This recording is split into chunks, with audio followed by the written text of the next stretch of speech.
नमस्कार दोस्तों, आपका स्वागत है आपके अपने यूट्यूब चैनल स्मार्ट स्टडी में। दोस्तों, जैसा कि आपको पता है कि कांस्टेबल की एग्ज़ाम चल रहा है, कांस्टेबल की परीक्षा चल रही है और आज है 29 दिसंबर और 29 दिसंबर की जो है आज थर्ड शिफ्ट का जो है एग्ज़ाम हो चुका है। किस शिफ्ट का?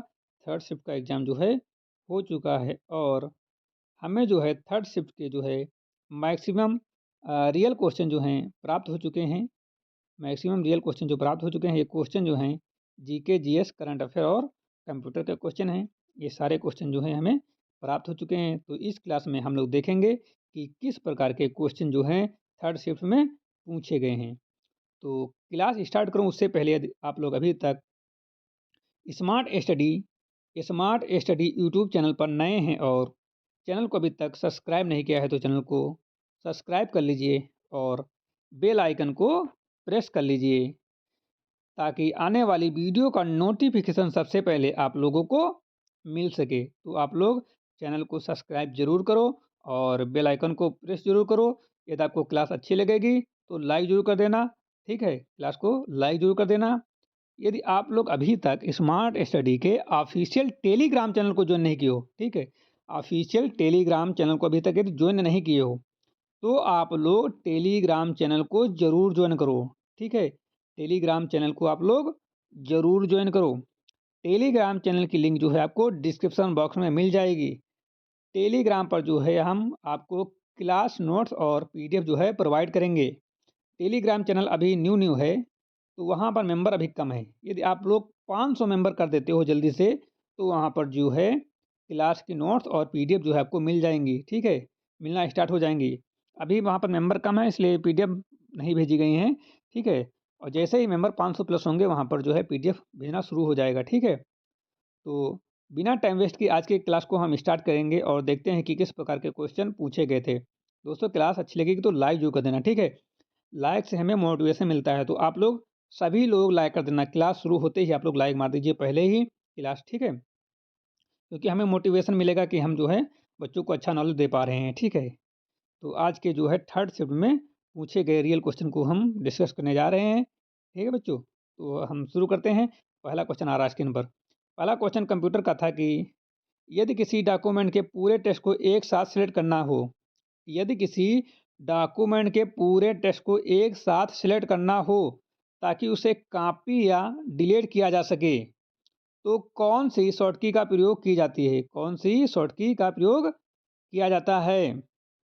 विच शॉर्टकट की सिलेक्ट द इंटायर डॉक्यूमेंट, मतलब पूरे डॉक्यूमेंट को सिलेक्ट करने के लिए कौन सी शॉर्टकी का प्रयोग किया जाता है? शॉर्टकी पूछ रहा था, ठीक है? क्वेश्चन थोड़ा घुमाऊ है, हालांकि क्वेश्चन छोटा ही था लेकिन घुमाऊ था, ठीक है? थोड़ा बड़ा क्वेश्चन बना घुमा के पूछ लिया है। तो ऑप्शन दिया था control plus S, control plus shift, control plus A या कंट्रोल प्लस एफ, ठीक है?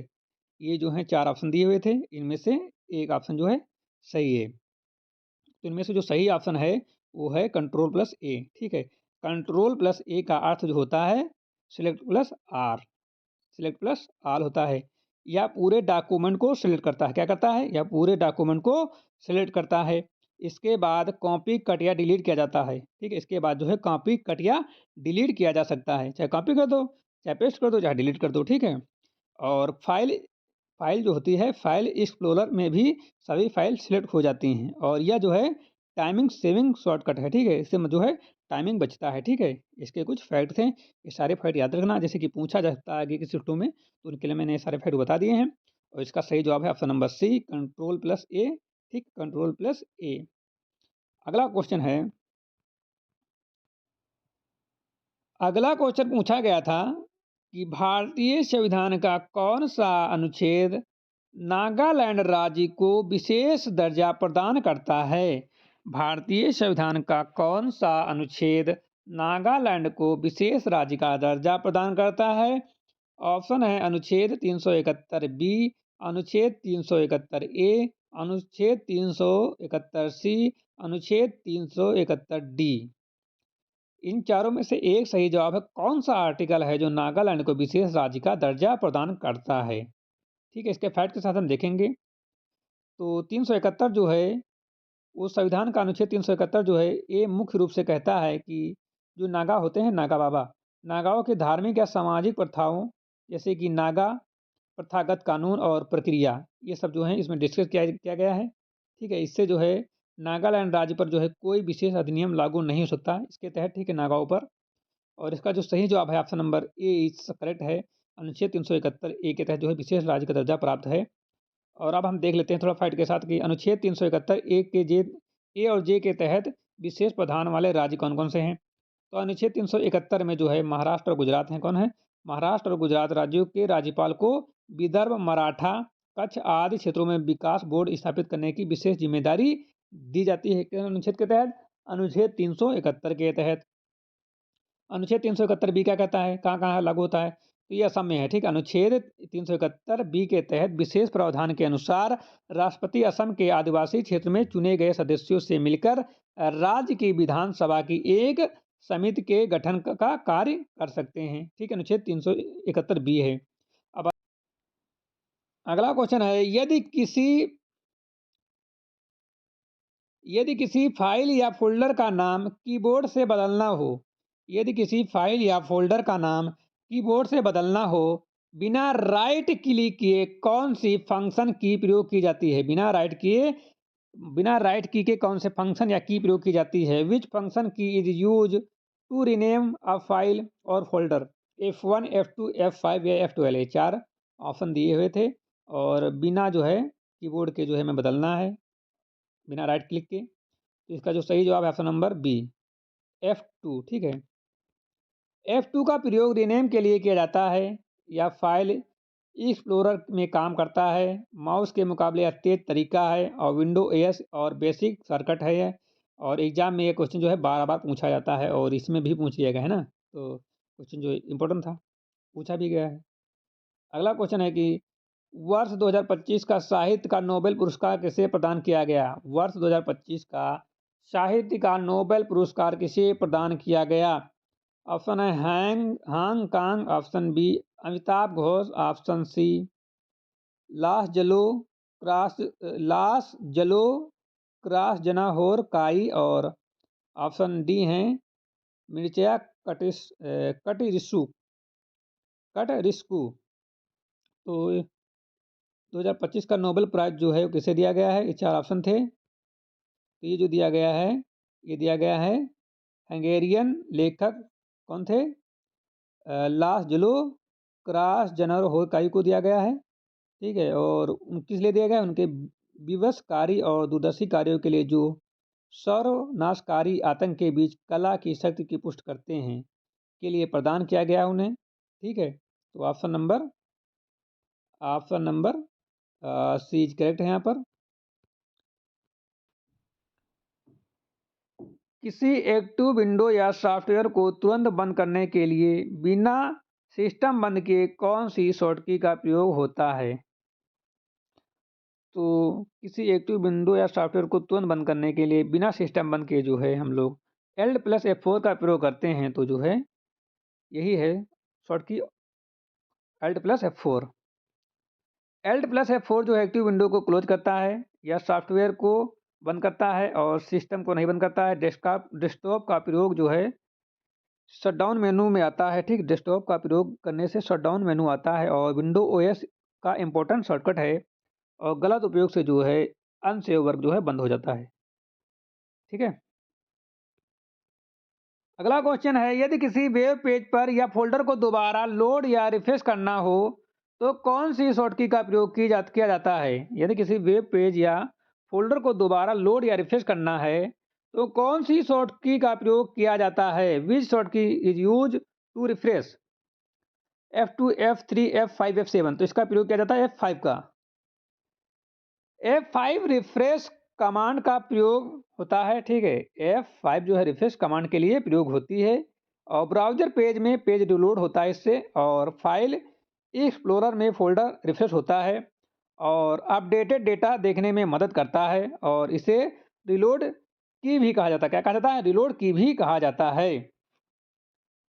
नेक्स्ट क्वेश्चन, यदि किसी डॉक्यूमेंट में हार्ड कॉपी निकालनी है तो कौन सी शॉर्ट की का प्रयोग की जाती है? यदि किसी डॉक्यूमेंट की हार्ड कॉपी निकालनी है, तो कौन सी शॉर्ट की का प्रयोग किया जाता है? Which short key is used to print a document?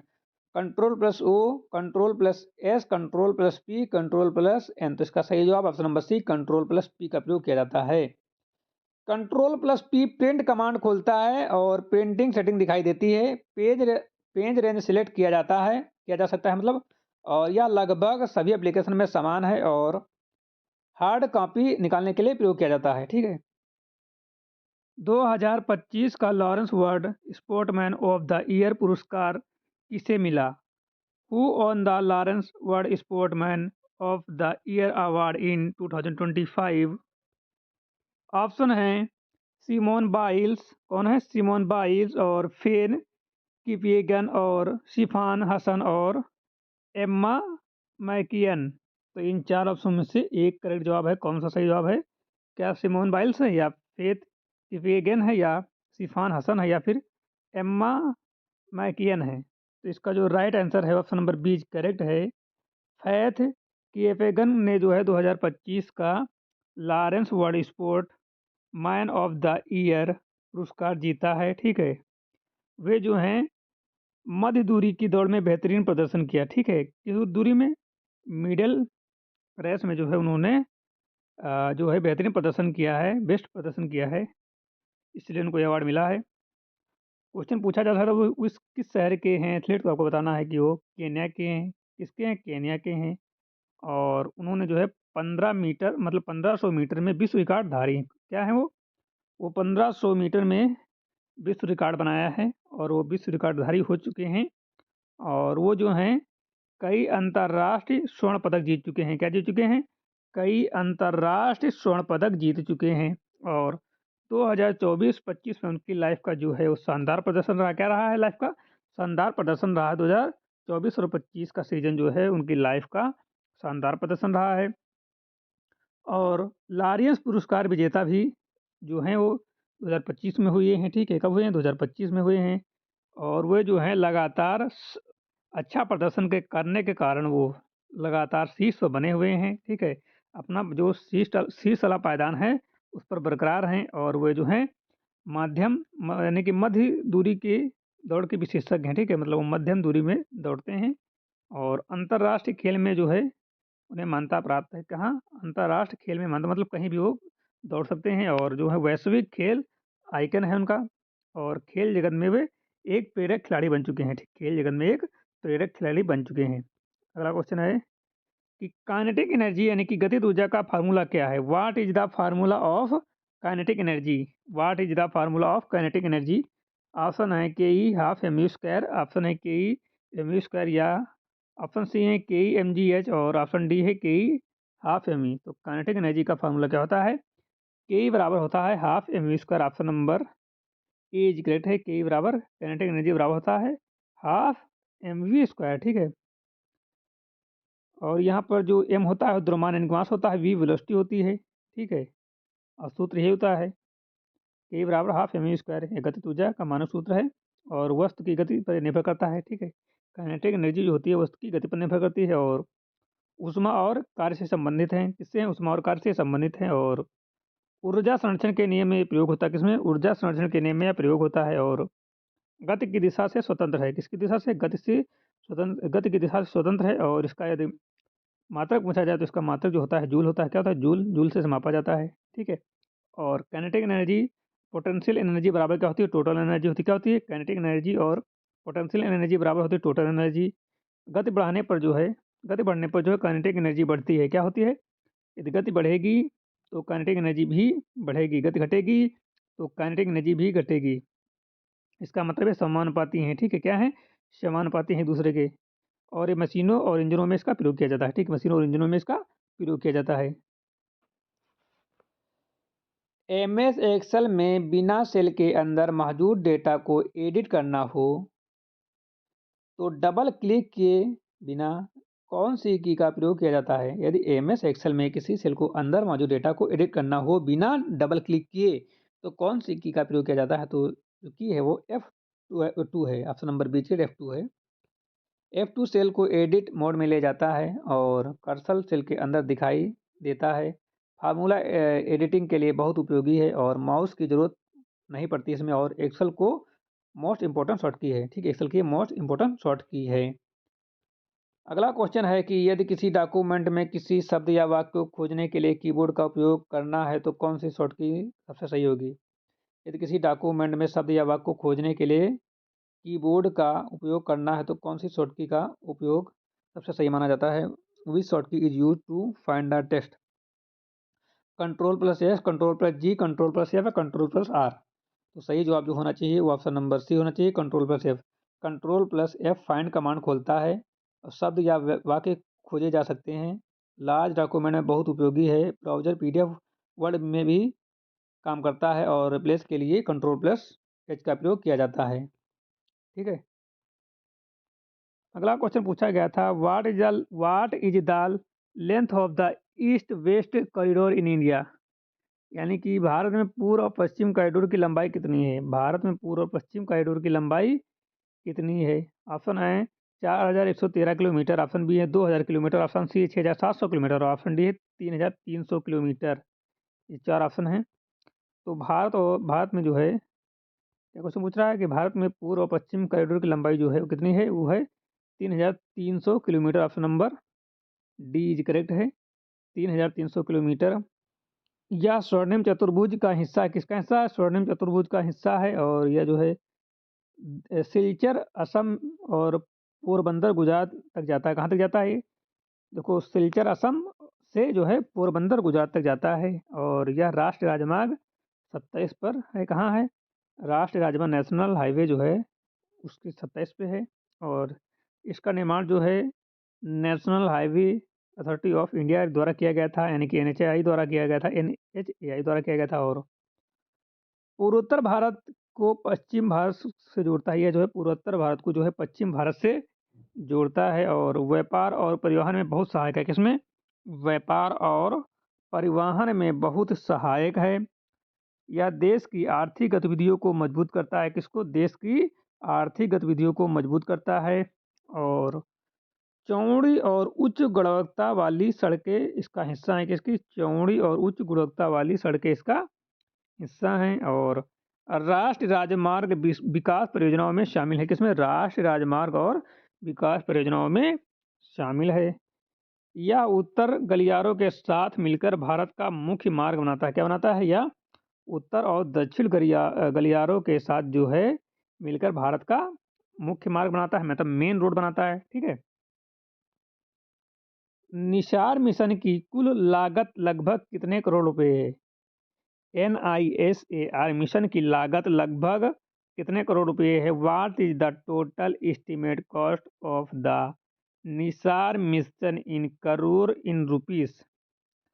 5000 crore, 7880 crore, 12500 crore या फिर 20000 करोड़? निसार मिशन की कुल लागत लगभग कितने करोड़ रुपए है? तो निसार मिशन की कुल लागत जो है वो लगभग है 7880 करोड़। कितनी है? 7880 करोड़। और निसार का फुल फॉर्म होता है नासा, इसरो, सिंथेटिक और अपर्चर और रेडार। मिशन की अनुमानित लागत लगभग 7880 करोड़ रुपए है। और यह भारत और अमेरिका का संयुक्त उपग्रह मिशन है। क्या है? भारत और अमेरिका का संयुक्त उपग्रह मिशन है। और यह पृथ्वी की सतह और भूस्थल परिवर्तन का अध्ययन करता है। किसका? यह पृथ्वी की सतह और भूस्थल परिवर्तन का अध्ययन करता है और प्राकृतिक आपदाओं की निगरानी में मदद करता है। किसमें? प्राकृतिक आपदाओं की निगरानी में मदद करता है। उपग्रह की उपग्रह की लंबी उम्र और उच्च तकनीक यहाँ अपनाई गई है। ठीक है। और ये नासा और इसरो का संयुक्त मिशन है। किसका? नासा और इसरो का संयुक्त मिशन है। और इस मिशन में सिंथेटिक एपर्चर रडार तकनीक का उपयोग किया गया। किसका किया गया है? इस मिशन में सिंथेटिक और एपर्चर रडार तकनीक का उपयोग किया गया है। और उपग्रह की लंबी उम्र और उच्च तकनीक को भी अपनाया गया है। और भूवैज्ञानिक और पर्यावरणीय डेटा प्रदान करता है। क्या करता है? भूवैज्ञानिक और पर्यावरणीय डेटा प्रदान करता है और समुद्र और बर्फ के अध्ययन में मदद करता है। किसमें? समुद्र और बर्फ के अध्ययन में ये मदद करता है और कृषि और भूमि प्रबंधन में ये योगदान देता है। किसमें? कृषि और भूमि प्रबंधन में ये योगदान देता है और पर्यावरण पर अनुसंधान को बढ़ावा देता है। पर्यावरण पर अनुसंधान को बढ़ावा देता है और भारत की अंतरिक्ष अनुसंधान क्षमता को मजबूत करता है। भारत की अंतरिक्ष अनुसंधान क्षमता को मजबूत करता है।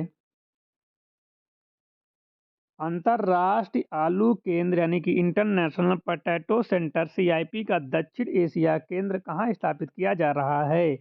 Where is the South Asia regional centre of international potato centre (CIP) being set up? ये कहाँ सेटअप हो रहा है? ऑप्शन है राजस्थान, जयपुर के राजस्थान में, या सिंगना आगरा उत्तर प्रदेश में, या धार मध्य प्रदेश में, या फिर पटना बिहार में। Where is the South Asia regional centre of international potato centre (CIP) being setup?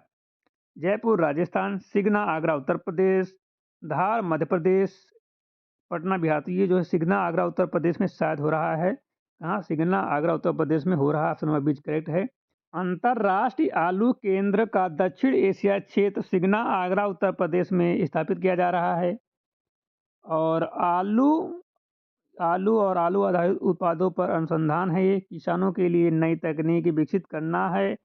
आलू उत्पादन की उत्पादकता को बढ़ाना इसका मेन मकसद है। जलवायु अनुकूल और आलू प्रजातियों का विकास भी यहीं से होना है। खाद्य सुरक्षा में योगदान भी दे रहा है और कृषि विज्ञान में प्रशिक्षण और शिक्षा का भी योगदान दे रहा है और क्षेत्रीय सहयोग को भी बढ़ावा मिल रहा है और व्यावसायिक खेती के लिए यह समर्थन देता है। टिकाऊ कृषि तकनीकी लागू करने पर विचार करते हैं और किसानों की आय में सुधार करने की योजना बना रहे हैं। मई 2025 में हिमालय पर 31 बार चढ़ाई का रिकॉर्ड किसने बनाया? मई 2025 में हिमालय पर 31 बार चढ़ाई का रिकॉर्ड किसने बनाया?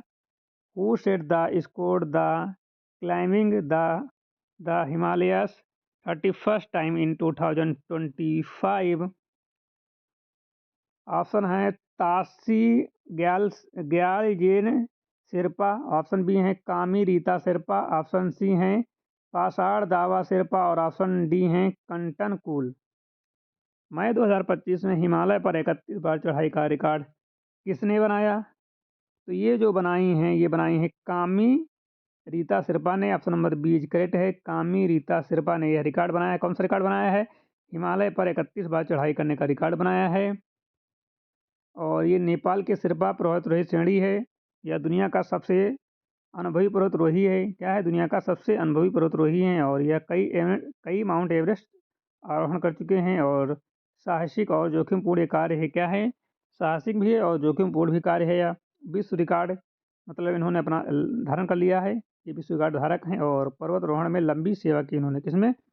पर्वतारोहण में लंबी सेवा की इन्होंने और प्रशिक्षण और मार्गदर्शन का प्रदान किया गया है इनको। क्या ठीक है? क्या प्रशिक्षण और मार्गदर्शन भी प्रदान किया है। स्थानीय शेरपा समुदाय का प्रेरक हैं। क्या हैं? स्थानीय शेरपा समुदाय के प्रेरक हैं। अंतर्राष्ट्रीय मान्यता प्राप्त है इन्हें और पर्वतारोहण में सतत उपलब्धियां भी हैं। निम्नलिखित में से कौन सा जैव आवर्धन का उदाहरण है? निम्नलिखित में से कौन सा जैव आवर्धन यानी कि बायो मैग्निफिकेशन का उदाहरण है? Which of the following is an example of bio magnification? Option है केले के छिलके, ऑप्शन बी हैं सड़ी हुई झाग सब्जी, या कीटनाशक या भूसा। तो बायो मैग्निफिकेशन का उदाहरण जो है कीटनाशक है। क्या है? पेस्टिसीड्स हैं। क्या है? पेस्टिसीड्स हैं। ऑप्शन नंबर सी करेक्ट है। बायो मैग्निफिकेशन में कीटनाशक जैसे रसायन खाद्य श्रृंखला में ऊपर जाते हुए अधिक मात्रा में जमा हो जाते हैं और खाद्य श्रृंखला में रसायनों का संचय होता है और शीर्ष शिकारी में अधिक प्रभाव है। जल और मृदा प्रदूषण से संबंधित है। किससे संबंधित है? जल और मृदा प्रदूषण से संबंधित है। मछली और पक्षियों में उच्च स्तर पर पाया जाता है। कैसे? मछली और उच्च स्तर पर है और मानव स्वास्थ्य पर प्रतिकूल प्रभाव पड़ता है। कृषि में रसायन उपयोग का मुख्य कारण है। क्या है? कृषि में रासायनिक उपयोग का मुख्य कारण है। जैव विविधता पर खतरा है, किस पर है? जैव विविधता पर खतरा है, जैव विविधता पर खतरा है और पर्यावरण संतुलन प्रभावित होगा, जैव निगरानी आवश्यक है, अंतर्राष्ट्रीय पर्यावरण नियम इस पर लागू हैं। ठीक है। प्रेमचंद ने किस उपन्यास में किसानों की स्थिति का विस्तृत वर्णन किया है? In which novel did Premchand describe the condition of farmers? Premchand ने किस उपन्यास में किसानों की स्थिति का विस्तृत वर्णन किया है? ऑप्शन है रंगभूमि, निर्मला, गोदान, गबन। प्रेमचंद ने किस उपन्यास में किसानों की स्थिति का विस्तृत वर्णन किया है? तो ये जो किया है, ये किया है गोदान में। ऑप्शन नंबर सी करेक्ट है, गोदान में। इसके फैक्ट देख लेते हैं। फैक्ट्स एग्जाम में क्वेश्चन बनते हैं कि गोदान जो है 1936 में प्रकाशित हुआ था। कब हुआ था? 1936 में प्रकाशित हुआ था और इसे प्रेमचंद की सर्वश्रेष्ठ कृति माना जाता है। क्या माना जाता है? प्रेमचंद की सर्वश्रेष्ठ कृति माना जाता है। इसमें किसान होरी की कहानी, किसमें? किसान होरी की कहानी है। किसान जीवन की वास्तविक समस्या दर्शाई गई हैं। किसान जीवन की वास्तविक समस्या दर्शाई गई हैं। इसे ग्रामीण भारत का सजीव चित्रण कहा जाता है। क्या कहा जाता है? ग्रामीण भारत का सजीव चित्रण कहा जाता है। गरीबी, सामाजिक शोषण और वर्ग संघर्ष मुख्य विषय हैं। क्या है? गरीबी, सामाजिक शोषण और वर्ग संघर्ष मुख्य विषय हैं। प्रेमचंद को उपन्यास सम्राट कहा जाता है। क्या कहा जाता है? उपन्यास सम्राट कहा जाता है। गोदान गोदान का कई भाषाओं में अनुवाद भी किया गया है। ठीक है, गोदान का जो है कई भाषाओं में अनुवाद भी किया गया है। ये कहानी जो है सभी को जो है 5, 6 और 9th 10th में जो है पढ़ाया जाता है। कहीं के 5 में, कहीं में 6 में। और जो है कुछ कुछ यूपी बोर्ड के जैसे बच्चे होंगे तो उनका जो है क्लास 9th और 10th में जो है कहानी हिंदी में है। ठीक है, हिंदी में चैप्टर होता था मुंशी प्रेमचंद का, उसी में जो है कहानी होती थी। ठीक है, साहित्य हिंदी में। ठीक है, अगला question.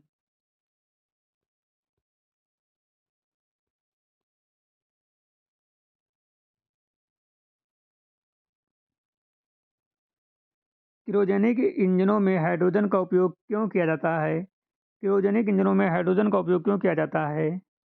Y is hydrogen use in cryogenic engines? क्योंकि ये सबसे हल्का ईंधन होता है, या फिर यह लॉक्स के साथ शक्तिशाली थ्रस्ट देता है। It produce powerful thrust with LOX और इट बर्न स्लोली, या धीरे धीरे जलता है। It's is cheaper than kerosene, यह केरोसिन से सस्ता है, चीपर है। तो इसका जो सही जवाब है वो है it produce powerful thrust with LOX. Option number B is correct है।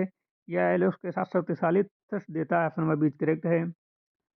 इसके फैक्ट दे लेते हैं। हाइड्रोजन सबसे उच्च स्पेसिफिक इम्पल्स देता है। क्या? हाइड्रोजन सबसे उच्च स्पेसिफिक इम्पल्स देता है।